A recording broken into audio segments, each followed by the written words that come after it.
Hello ಮಕ್ಕಳ, ನಾನು JJM ಅಕಾಡೆಮಿಯ KM Prashanth Babu, mathematics teacher. ನಾವು ನವೋದಯ ಟಾರ್ಗೆಟ್ ಪರೀಕ್ಷೆ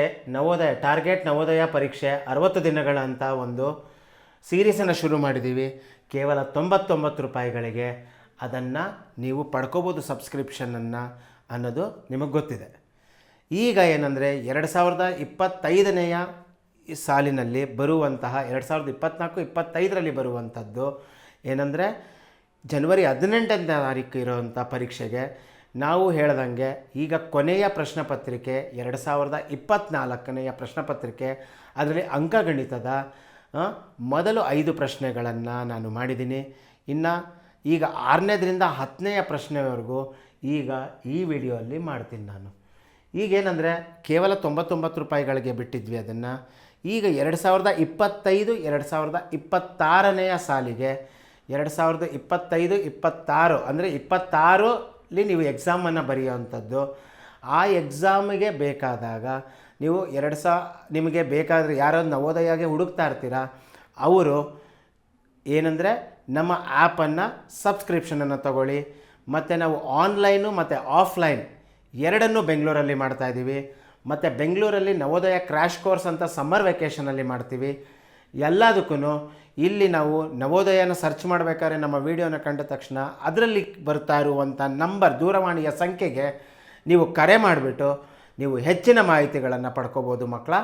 ಈಗ 2024ನೇ ಪ್ರಶ್ನೆ ಪತ್ರಿಕೆಯಲ್ಲಿ ನಾವು ಏನು ಮಾಡ್ತಾಯಿದ್ದೀವಿ, 6ನೇ ಪ್ರಶ್ನೆಯನ್ನು ಮಾಡ್ತಾಯಿದ್ದೀನಿ. ಈಗ ನಾನು 6ನೇ ಪ್ರಶ್ನೆಯನ್ನು ನೋಡಿ ಮಕ್ಕಳ, ನಾನು ನಿಮಗೋಸ್ಕರ ಮಾಡ್ತಾಯಿದ್ದೀನಿ. ಇಲ್ಲೇನು ಅಂದರೆ which one of the following is correct, ಯಾವುದು ಕರೆಕ್ಟ್ ಇಲ್ಲಿ, ಈ ಕೆಳಗಿನವುಗಳಲ್ಲಿ ಯಾವುದು ಸರಿಯಾಗಿದೆ. 5 ಮೀಟರ್ 8 ಸೆಂಟಿಮೀಟರ್. 5 ಮೀಟರ್ ಅಂದರೆ ಎಷ್ಟಾಗುತ್ತೆ, 500 + 8 ಅಂದರೆ 508. ಇದು ಸರಿ ಇದೆಯಾ? 580 ಇಲ್ಲಿರೋದು, 508 ಇಲ್ಲ ಅಂದರೆ ಇದು ತಪ್ಪು. ನೆಕ್ಸ್ಟು 7 ಮೀಟರ್ ಅಂದರೆ 700 + 55 = 755. ಆದರೆ ಇಲ್ಲಿರೋದಿಷ್ಟು 7055. ಆಯಿತಾ? ಇದು ಸರಿಯಾದ ಉತ್ತರವಲ್ಲ. ಈಗ 2 ಕಿಲೋಮೀಟರ್ 2 ಕಿಲೋಮೀಟರ್ ಮತ್ತು 2 ಕಿಲೋಮೀಟರ್ ಅಂದರೆ 2000 ಮೀಟರ್ ಪ್ಲಸ್ 70 ಮೀಟರ್ ಅಂದರೆ 2070 ಮೀಟರ್ ಅಂತ ಬರುತ್ತೆ. 2070 ಮೀಟರ್ ಅಂತ ಬರುತ್ತೆ ಮಕ್ಕಳ. ಆದರೆ ಇಲ್ಲಿ ಬರ್ತಾ ಇರೋದೇನು, 270 ಅಲ್ವಾ, 270 ಇದೆ. ಇದು ಕೂಡ ತಪ್ಪಾದ ಸರಿಯಾದ ಉತ್ತರವಲ್ಲ. Next 6 kilometre. 6 ಕಿಲೋಮೀಟರ್ ಅಂದರೆ 6 ಮುಂದೆ 3 0 + 11 ಏನಾಗುತ್ತೆ, 6011 ಮೀಟರ್. ನೋಡಿ ಮಕ್ಕಳ, ಇದು ಸರಿಯಾದ ಉತ್ತರ ಮಕ್ಕಳ, ಇದು ಸರಿಯಾದ ಉತ್ತರ. ಏನಿಲ್ಲ, ಈ ಪ್ರಶ್ನೆಯಲ್ಲಿ ಏನಿದೆ ಅಂದರೆ ನಿಮಗೆ ಮೀಟ್ರಿಗೆ ಕನ್ವರ್ಟ್ ಮಾಡ್ತಾ ಸೆಂಟಿಮೀಟ್ರನ್ನ ಅದನ್ನು ಬರಿತಾ ಹೋಗಿ ಆ್ಯಡ್ ಮಾಡ್ಕೊಳ್ತಾ ಹೋದರೆ ನಿಮಗೆ ಗೊತ್ತಾಗ್ಬಿಡುತ್ತೆ ಮಕ್ಕಳ, ಯಾವುದು ನಿಮಗೆ ಕರೆಕ್ಟಾದಂಥ ಉತ್ತರ ಅಂತ ಹೇಳಿಬಿಟ್ಟು ನಿಮಗೆ ಗೊತ್ತಾಗುತ್ತೆ. ಅರ್ಥ ಆಯ್ತಾ ಮಕ್ಕಳ? ಈಗ ನಿಮಗೆ ನೆಕ್ಸ್ಟು ಪ್ರಶ್ನೆಗೆ ಹೋಗೋಣ. ಯಾವುದು? 7ನೇ ಪ್ರಶ್ನೆ ಇಲ್ಲಿ ನೋಡೋಣ. ಅಸೆಂಡಿಂಗ್ ಆರ್ಡರ್ ಅಂದ್ರೇನು? ಚಿಕ್ಕದಿಂದ the ascending order of 5.50, 0.05, 0.55, 0.005, 5.005 is ಏನು? 5.50, 0.05, 0.55, 0.005, 5.005 ರ ಆರೋಹಣ ಕ್ರಮವು ಹೀಗಿದೆ. ಆರೋಹಣ ಕ್ರಮ ಅಸೆಂಡಿಂಗ್ ಆರ್ಡರ್, ಕಡಿಮೆಯಿಂದ ಜಾಸ್ತಿಗೆ. ನೋಡಿ, ಕಡಿಮೆಯ ಸಿಂಬಲ್ ಯಾವುದು? ಇಲ್ಲಿ ಲೆಸ್ ದೆನ್ನು ಮತ್ತು ಗ್ರೇಟರ್ ದೆನ್ ಸಿಂಬಲ್ಗಳು ಬರ್ತಾವಲ್ಲ. ಲೆಸ್ ಅಂದರೆ ನೋಡಿ, ನನ್ನ ಎಡಗೈ ಇದು, ನನ್ನ ಎಡಗೈಯಲ್ಲಿ ತೋರಿಸ್ತಾ ಇರೋದು ನನಗೆ ಅಂದರೆ ನಿಮಗೆ ಎಡಗೈ ನಿಂಗೆ ಹಿಡ್ಕೊಂಡಾಗ ಯಾವ ಕಡೆ ಡೈರೆಕ್ಷನಲ್ಲಿ ತೋರಿಸ್ತಾ ಇರುತ್ತೋ ಅದನ್ನು ನಾನೇನು ಹೇಳ್ತೀನಿ, ಲೆಸ್ ದೆನ್ ಸಿಂಬಲ್. ನೋಡಿ, ಲೆಸ್ ದೆನ್ ಸಿಂಬಲ್. ಬಲಗೈಯಲ್ಲಿ ಹಿಡ್ಕೊಂಡ್ರೆ ಇದು ಗ್ರೇಟರ್ ಸಿಂಬಲ್. ಅರ್ಥ ಆಯ್ತಾ? ಈಗ ಇಲ್ಲಿ ನೋಡೋಣ, ಅತಿ ಚಿಕ್ಕದಾದಂಥ ಸಂಖ್ಯೆ ಯಾವುದು? ಇಲ್ಲಿ ಅತಿ ಚಿಕ್ಕದಾದಂಥ ಸಂಖ್ಯೆ ಇದು. ಇದರ ನೆಕ್ಸ್ಟು ಇದು. ಆಯಿತಾ?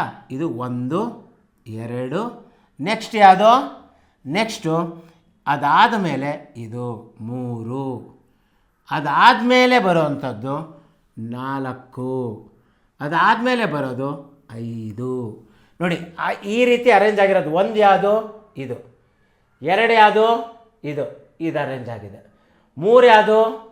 ಇದು ಅರೇಂಜ್ ಆಗಿದೆ. 4 ಯಾವುದು? ಅದು ಅರೇಂಜ್ ಆಗಿದೆ. 5 ಯಾವುದು? ಇದು ಅರೇಂಜ್ ಆಗಿದೆ. A option is the right answer ಮಕ್ಕಳ. A option is the right answer ಇದು. ನೋಡಿ, ಅದು ಲೆಸ್ ದೆನ್ ಸಿಂಬಲ್ ಎಡಗೈಯಿಂದ ಇಟ್ಟಿದ್ದೀನಿ. ಎಡಗೈ ನೋಡಿ, ಲೆಸ್ ದೆನ್ ಸಿಂಬಲ್. ಅರ್ಥ ಆಯ್ತಲ್ಲ? ನೋಡಿ, ಇದನ್ನು ಈ ರೀತಿಯಾಗಿ ಅರ್ಥ ಮಾಡ್ಕೊಳ್ಳೋ, ಅಂದರೆ ಕಮ್ಮಿಯಿಂದ ದೊಡ್ಡದು, ಕಮ್ಮಿಯಿಂದ ದೊಡ್ಡದು, ಅದನ್ನು ನಾನು ಅರೇಂಜ್ ಮಾಡಿದ್ದೀನಿ ಮಕ್ಕಳ. ನಿಮಗೆ ಅರ್ಥ ಆಯ್ತಲ್ಲ ಮಕ್ಕಳ? ನೋಡಿ ಎಷ್ಟು ಸುಲಭವಾಗಿದೆ. ಅಸೆಂಡಿಂಗ್ ಆರ್ಡರ್, ಕಡಿಮೆಯಿಂದ ಜಾಸ್ತಿಗೆ ಅರೇಂಜ್ ಮಾಡಿ ಅಷ್ಟೇ. ನೆಕ್ಸ್ಟು 8ನೆಯ ಸಮ್ಮು.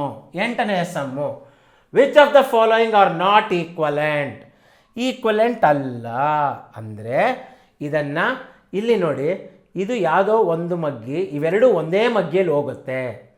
ಅಂದರೆ ಇಲ್ಲಿ ಈ ಕೆಳಗಿನವುಗಳಲ್ಲಿ ಯಾವುದು ಸಮಾನವಲ್ಲ.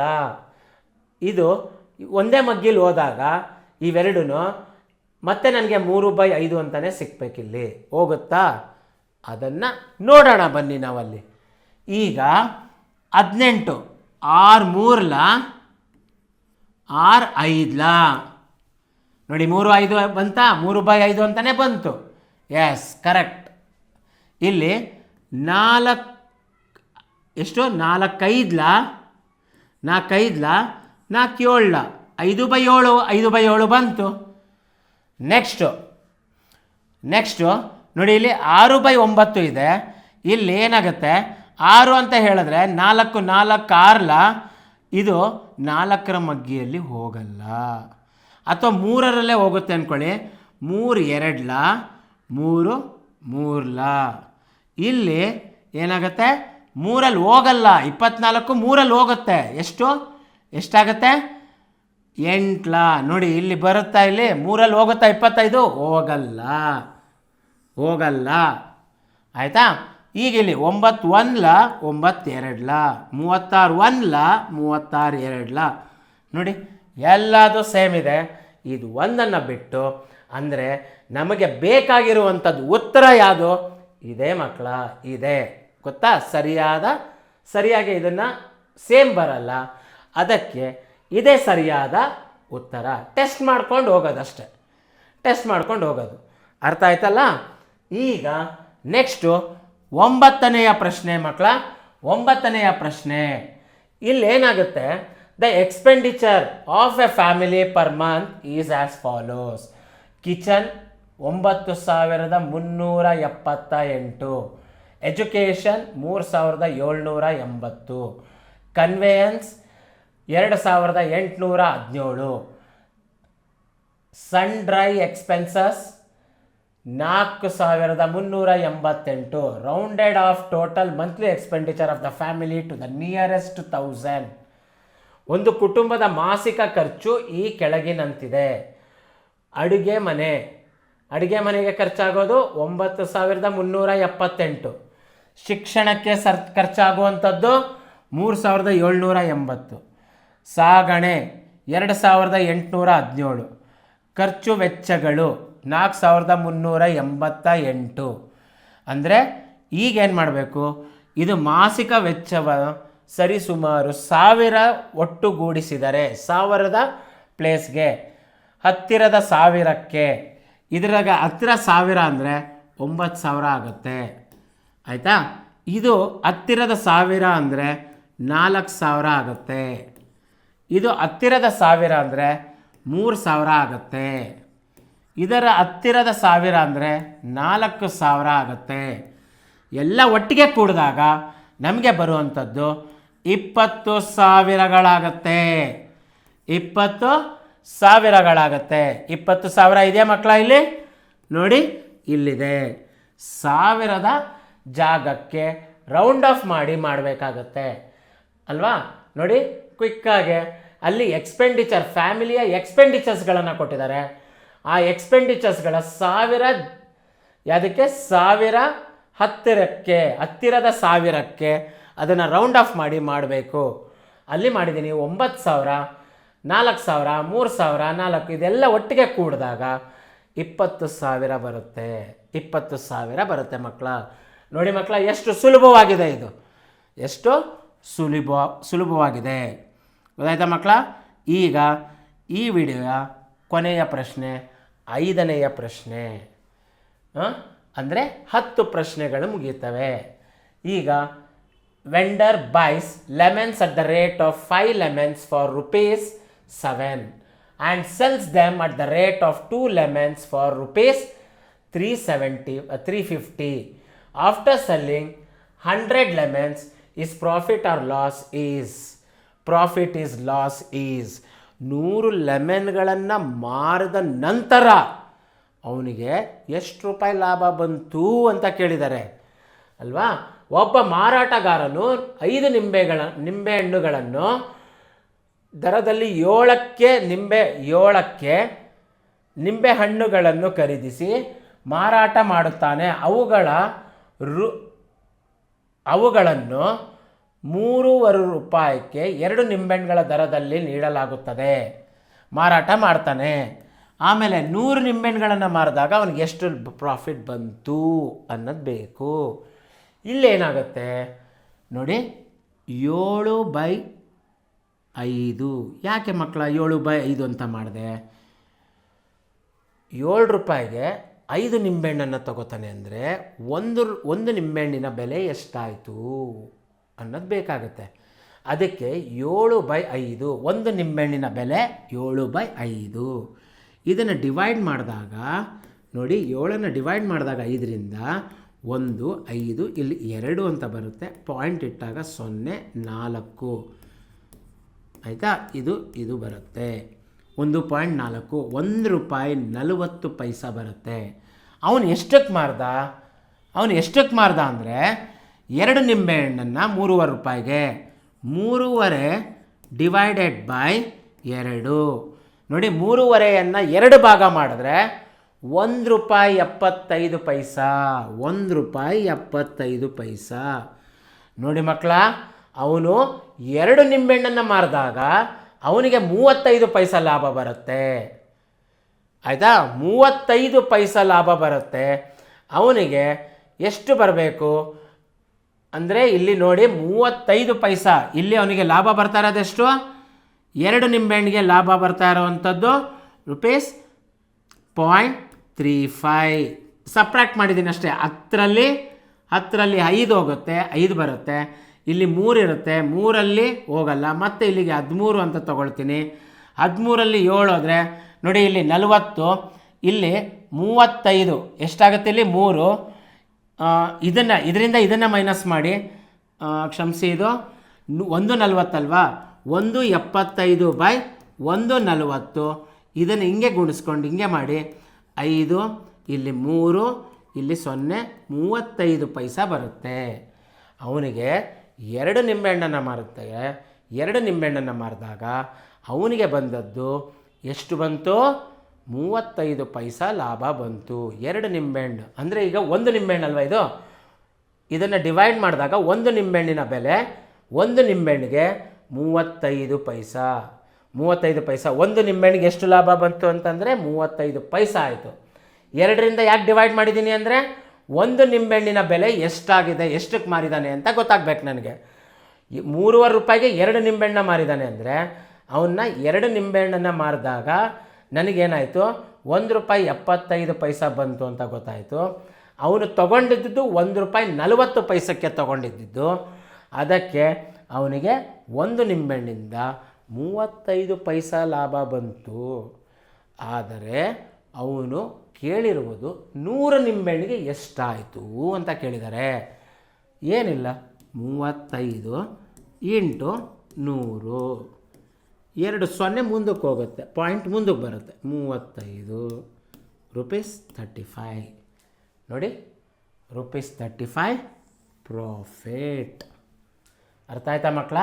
ಇದನ್ನು ಒಂದು ಸ್ವಲ್ಪ ಇನ್ನೊಂದು ಸಲ ಹೇಳಿಬಿಡ್ತೀನಿ. ಇದನ್ನು ಇಲ್ಲಿ ನೋಡಿ, ಯಾಕೆ ನಾನು ಇಲ್ಲಿ ₹1.40 ಇಲ್ಲಿ ನೋಡಿ, a vendor buys a lemon at the rate of 5 lemons for ₹7 and sells them at the rate of 2 lemons for ₹350. After selling 100 lemons, his profit or loss is. ಒಬ್ಬ ಮಾರಾಟಗಾರನು 7 ನಿಂಬೆಹಣ್ಣುಗಳನ್ನು ದರದಲ್ಲಿ 7ಕ್ಕೆ ಕೊಂಡುಕೊಂಡು ಅದನ್ನು ₹3.5 2 ನಿಂಬೆಹಣ್ಣಿನಂತೆ ಮಾರುತ್ತಾನೆ. 100 ನಿಂಬೆಹಣ್ಣನ್ನು ಮಾರಿದ್ರೆ ಎಷ್ಟು ಪ್ರಾಫಿಟ್ ಆಗುತ್ತೆ ಅಂತ ಕೇಳಿದಾಗ, ನಾನು 7/5 ಯಾಕೆ ಮಾಡಿದ್ದೀನಿ ಅಂದರೆ, ನನಗೆ ಒಂದು ನಿಂಬೆಹಣ್ಣಿನ ಬೆಲೆ ಅವನು ಕೊಂಡ ಬೆಲೆ ಬೇಕು, ಅದನ್ನು ಕಂಡುಹಿಡ್ದಿದ್ದೀನಿ. ಎಷ್ಟು ಬಂತು? ₹1.40. ಈಗ ₹3.5ಗೆ 2 ನಿಂಬೆಹಣ್ಣು ಮಾರ್ತಾನಲ್ವಾ, ಅಂದರೆ ಒಂದು ನಿಂಬೆಹಣ್ಣಿನ ಮಾರಾಟದ ಬೆಲೆ ಎಷ್ಟು ಅಂತ ನೋಡಿದಾಗ ₹1.75. ₹1.40, ₹1.75 ಅಂದರೆ 35 ಪೈಸಾ ಪ್ರಾಫಿಟ್ ಮಾಡ್ತಾನೆ. ಅಂದರೆ ಒಂದು ನಿಂಬೆಹಣ್ಣಿಗೆ ಅವನು 35 ಪೈಸವನ್ನು ಪ್ರಾಫಿಟ್ ಮಾಡಿದ್ರೆ 100 ನಿಂಬೆಹಣ್ಣಿಗೆ ಎಷ್ಟು ಮಾಡ್ತಾನೆ? ಇಂಟು 100 ಅಷ್ಟೇ. ಸಿಂಪಲ್ ಆಗಿದೆ. ಅರ್ಥ ಆಯ್ತಾ ಮಕ್ಕಳ? ನೋಡಿ, ಈಗ ಈ ವಿಡಿಯೋಲ್ಲಿ ನಾನು ಏನು ಮಾಡಿದ್ದೀನಿ, 6ನೆಯ ಪ್ರಶ್ನೆ 2024ನೆಯ ಪ್ರಶ್ನೆ ಪತ್ರಿಕೆಯಲ್ಲಿ ಬಂದಿರುವಂಥ 6ರಿಂದ 10ನೆಯ ಪ್ರಶ್ನೆಗಳನ್ನು ನಾನು ಸಾಲ್ವ್ ಮಾಡಿದ್ದೀನಿ ಮಕ್ಕಳ. ನೀವು ಏನಂದರೆ ಇದನ್ನು ನೋಡ್ತಾ ಇದ್ದಾಗೆ ಕ್ಯಾಲ್ಕುಲೇಷನ್ ಮಾಡ್ತಾ ಹೋಗಿ, ನಿಮಗೂ ಕೂಡ ಏನಾಗುತ್ತೆ, ಕ್ಲಿಯರಾಗಿ ಕ್ಯಾಲ್ಕುಲೇಷನ್ಸ್ ನಿಮಗೂ ಗೊತ್ತಾಗ್ತಾ ಹೋಗುತ್ತೆ ಮಕ್ಕಳ. ಇದನ್ನು ಯಾರಾದರೂ 4ನೇ ಕ್ಲಾಸಲ್ಲಿ ಇರುವಂಥವರು ನೋಡ್ತಾ ಇದ್ದರೆ, ಅಥವಾ ನೀವು ನೋಡ್ತಾ ಇರೋವಂಥವ್ರು ಯಾರಾದರೂ ನೆಕ್ಸ್ಟ್ ತೊಗೊಳ್ಳೋವಂಥವ್ರು ನಿಮಗೆ ಗೊತ್ತಿದ್ದರೆ, ಅದನ್ನು ಅವ್ರ ಜೊತೆಗೆ ಲಿಂಕನ್ನು ಶೇರ್ ಮಾಡಿ, ಅವರು ಇದನ್ನು ನೋಡಿ, ಅಂದರೆ ಮುಂದಿನ ಸಾಲಿನಲ್ಲಿ, ಅಂದರೆ 2026ನೇ ಇಸ್ವಿಯ ಜನವರಿಯಲ್ಲಿ ಮುಂಬರುವಂತಹ ಪರೀಕ್ಷೆಯಲ್ಲಿ ನವೋದಯ ಪರೀಕ್ಷೆಯನ್ನು, ಅಂದರೆ ಈಗ 4ನೇ ಕ್ಲಾಸಲ್ಲಿರೋವಂಥವ್ರು ನೆಕ್ಸ್ಟ್ ವರ್ಷ 5ನೆಯ ಕ್ಲಾಸ್ಗೆ ಹೋಗ್ತಾರಲ್ಲ, ಅವರು 6ನೆಯ ಕ್ಲಾಸ್ಗೆ ಅಡ್ಮಿಷನನ್ನು ಪಡಿಬೇಕಾದ್ರೆ ಅವರಿಗೆ ಬೇಕಾಗುವಂಥ ಈ ಪರೀಕ್ಷೆಯನ್ನು ತಗೋಬೇಕಾಗತ್ತಲ್ಲ, ಅವರಿಗೆ ಅದನ್ನು ವಿಷಯಗಳನ್ನು ಮುಟ್ಟಿಸಿ ಅವರಿಗೆ ಲಿಂಕನ್ನು ಶೇರ್ ಮಾಡಿದ್ರೆ ಅವರಿಗೆ ಉಪಯೋಗ ಮಾಡ್ದಂಗೆ ಆಗುತ್ತೆ. ಖಂಡಿತವಾಗ್ಲೂ ಹೇಳ್ತಾ ಇದ್ದೀನಿ, ನಾವು ಎಲ್ಲ ಪ್ರಶ್ನೆ ಪತ್ರಿಕೆಗಳನ್ನು ಸಾಲ್ವ್ ಮಾಡಿ 2025 ಸಾಲ್ವ್ ಮಾಡಿರ್ತೀವಿ ಅದರಲ್ಲಿ. ಆಮೇಲೆ ಪ್ರತಿಯ ಚಾಪ್ಟರಿನ ಮೇಲೂ ಡೀಟೇಲಾಗಿ ಎಲ್ಲ ಕ್ವಶನ್ಸ್ಗಳನ್ನು ಸಾಲ್ವ್ ಮಾಡ್ತಾ ಹೋಗ್ತೀವಿ. ನಾವು ಆನ್ಲೈನನ್ನು ಮಾಡ್ತಾಯಿದ್ದೀವಿ ಮತ್ತು ಆಫ್ಲೈನ್ ಕೂಡ ಮಾಡ್ತಾಯಿದ್ದೀವಿ. ಆಯಿತಾ? ಆನ್ಲೈನ್ ಮತ್ತು ಆಫ್ಲೈನ್ ಬೆಂಗಳೂರಲ್ಲಿ ಮಾಡ್ತಾಯಿದ್ದೀವಿ. ಮತ್ತು ಸಮ್ಮರ್ ವೆಕೇಷನಲ್ಲಿ crash course on Navodaya Navodaya target Navodaya 50 days ಅಂತ ಹೇಳಿಬಿಟ್ಟು 50 ದಿನಗಳ ಕಾಲ ನಾವು ಒಂದು ಕ್ರ್ಯಾಶ್ ಕೋರ್ಸನ್ನು ಮಾಡ್ತಾಯಿದ್ದೀವಿ. ಎಲ್ಲಿ? ಬೆಂಗಳೂರಿನಲ್ಲಿ. ನಿಮಗೆ ಹೆಚ್ಚಿನ ಮಾಹಿತಿಗಳನ್ನು ಬೇಕಾದರೆ ಕೆಳಕಂಡಂಥ ದೂರವಾಣಿಯ ಸಂಖ್ಯೆಗೆ ಸಂಪರ್ಕಿಸಿದ್ರೆ ನಿಮಗೆ ಹೆಚ್ಚಿನ ಮಾಹಿತಿಗಳನ್ನು ಕೊಡ್ತಾರೆ ಮಕ್ಕಳ. ನೋಡಿ, ಈಗ ಬರಿತಾ ಇರೋವಂಥವ್ರು 2024ನೆಯ ಪ್ರಶ್ನೆ ಪತ್ರಿಕೆಯಲ್ಲಿ ಈಗ 10 ಪ್ರಶ್ನೆಗಳಾಗಿದೆ. ಇನ್ನು 10 ಪ್ರಶ್ನೆಗಳ ಅಂಕಗಣಿತ ಉಳ್ಕೊಂಡಿದೆ. ಇನ್ನು 2 ವಿಡಿಯೋಗಳಲ್ಲಿ ಅದು ನಿಮ್ಮ ಮುಂದೆ ಬರುತ್ತೆ ಮಕ್ಕಳ. ಅದನ್ನು ಅಷ್ಟೇ ನೀವು ಪ್ರಾಕ್ಟೀಸ್ ಮಾಡಿ, ಪ್ರಾಕ್ಟೀಸ್ ಮಾಡ್ತಾ ಖಂಡಿತ ಬರುತ್ತೆ. ಕಾಮನ್ ಆಗಿರುವಂಥ ಕ್ವಶನ್ಸ್ಗಳು 5 ವರ್ಷದ ಕ್ವಶನ್ ಪೇಪರ್ಗಳಲ್ಲಿದೆ. ಅದನ್ನು ಸ್ವಲ್ಪ ಒತ್ತು ಕೊಟ್ಟು ಅದೇ ಥರ ವ್ಯಾಲ್ಯೂಸ್ಗಳನ್ನು ಚೇಂಜ್ ಮಾಡ್ಕೊಂಡು ಮಾಡಿ, ನಿಮಗೆ ಖಂಡಿತ ನೀವು ಸಕ್ಸಸ್ಸನ್ನು ನೋಡ್ತೀರಾ. ಧನ್ಯವಾದ ಮಕ್ಕಳು.